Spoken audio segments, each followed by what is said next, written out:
Korea's vicious young dictator, exploding with confidence tonight. His government's news anchor uses new, very aggressive language to project Kim Jong-un's threat. Kim Jong-un said we now have the clear capacity to directly and realistically attack American bastards who continue to attempt to invade the Pacific. Kim's just tested 2 medium-range ballistic missiles. One failed, but weapons monitors call the other one a partial success because the missile flew 250 miles and even briefly entered space. Saying that he can realistically attack Americans and not just the U.S. in general, that's a new level of threatening language from Kim, right? Yes.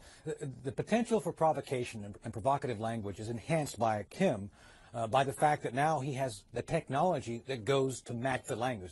When Kim perfects the so-called Musadon missiles he just tested, experts say he'll be able to strike the Aleutian Islands in Alaska or U.S. military units on Guam.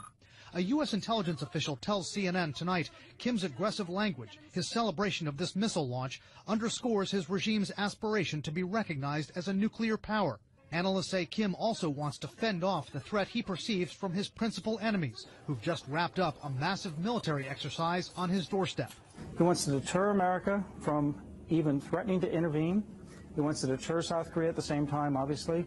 And to do that, he wants to be able to say, I can attack American bases, kill Americans in their beds. Kim's also believed to be toughening up against the U.S., possibly to extort concessions. Any real provocation where he fires one missile off that's with a real warhead does some damage, he'll be decimated. Pyongyang will become essentially a bowl of glass, and I think he knows that.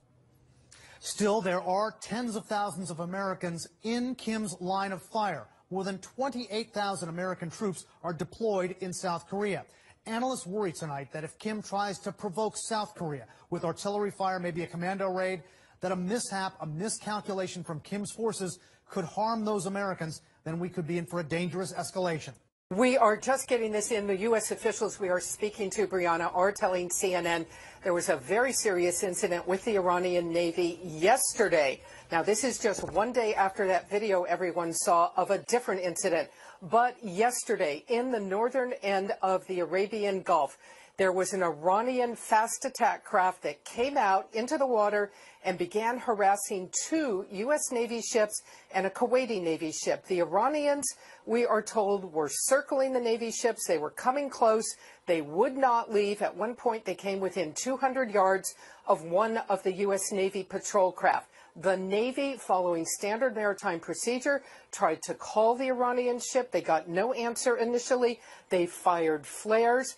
They did then have, a U.S. official says, a brief radio-to-radio conversation with the Iranians, but still, the Iranians did not leave. At that point, we are told that this U.S. Navy patrol craft, the USS Squall, then made the decision and fired 3 warning shots into the water to warn the Iranians to pay attention and to back off.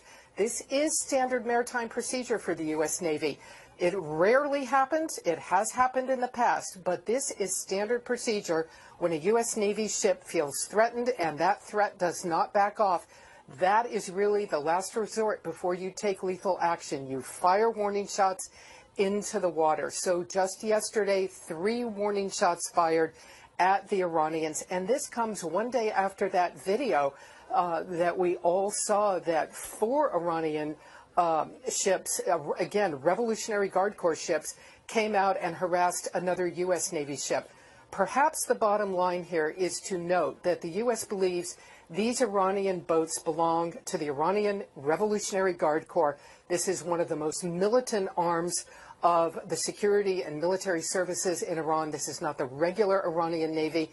There is always concern that these maritime forces of Iran that are doing this are not under the central control of the government, and there is always concern that things can get out of hand.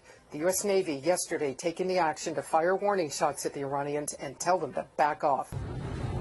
Hey, Amra, those propaganda photos out of North Korea really are remarkable because they reveal a side of the North Korean leader Kim Jong-un we don't normally see, as he was celebrating with his scientists, projecting so much confidence that he feels he has finally perfected this missile technology capable of delivering a nuclear warhead to his enemies, including the United States. Rising from the waters off the eastern Korean peninsula, an ominous new threat from North Korea. The successful test firing of submarine-launched ballistic missile Hukbuk-song, meaning Polaris, the North Star. A weapon North Korean leader Kim Jong-un says puts the U.S. and its allies within striking range of a nuclear attack. A triumphant announcement on the North Korean news. State propaganda images claim to show a perfect launch. Before dawn Wednesday, anxiety turns to exhilaration. Kim Jong-un and his officers smiling, laughing as they track the missile some 500 kilometers, more than 300 miles, further than any previous attempt. The testing and the phase of the development is very rapid. A launch attempt just last month failed. A missile fired 4 months ago in April traveled just 30 kilometers, around 18 miles. Analysts believe Wednesday's missile traveled 16 times further, meaning it can strike anywhere in South Korea, home to 50 million people and some 25,000 American troops. The latest launch as U.S. and South Korean forces engage in annual military exercises, similar to these in the spring. Pyongyang used the annual drills as a direct provocation. Troy University professor Daniel Pinkston says war games are vital to keep the peace. Looking at North Korea's capabilities, their development programs for weapons of mass destruction and their delivery systems, the shrill rhetoric that comes out of Pyongyang, their objectives are very clear. North Korean weapons development continues at a breakneck pace, despite nearly universal condemnation and unprecedented international sanctions. They will allocate resources from other areas and devote it to the missile and nuclear programs. Kim Jong-un called Wednesday's before dawn launch the greatest success and victory. Feeling the intense pressure to succeed, one officer appears overcome with tears of joy, or perhaps relief. Russia is deploying its ballistic missile and attack submarines in numbers, range, and aggression not seen in 2 decades. In an exclusive interview, the commander of U.S. naval forces in Europe tells CNN the buildup is part of an alarming strategic view. They're very clear that NATO is viewed as an existential threat to Russia. Our military capability, they view in a very visceral way as a threat to Russia. Adding to U.S. concern, Russia is deploying new submarines that are harder for U.S. naval forces to track and detect. Following years and billions of dollars in investment, they are quieter, better armed, and have a greater range of operation. The submarines that we're seeing are much more stealthy. They're acoustically quieter. We're seeing them have more advanced weapon systems, missile systems that can attack land at long ranges. The increased Russian sub-activity is backed by a much broader military expansion. Russia is adding or upgrading some 12 naval bases across the Arctic Circle, expanding its capability to send subs in numbers through the crucial Greenland-Iceland-UK gap into the Atlantic and closer to U.S. and NATO territorial waters. Moscow has also newly stationed 6 submarines in the Black Sea, giving Russia new capability into the Mediterranean. The U.S. believes the new activity is designed to deny NATO, including the U.S., the ability to operate within Russia's so-called near abroad.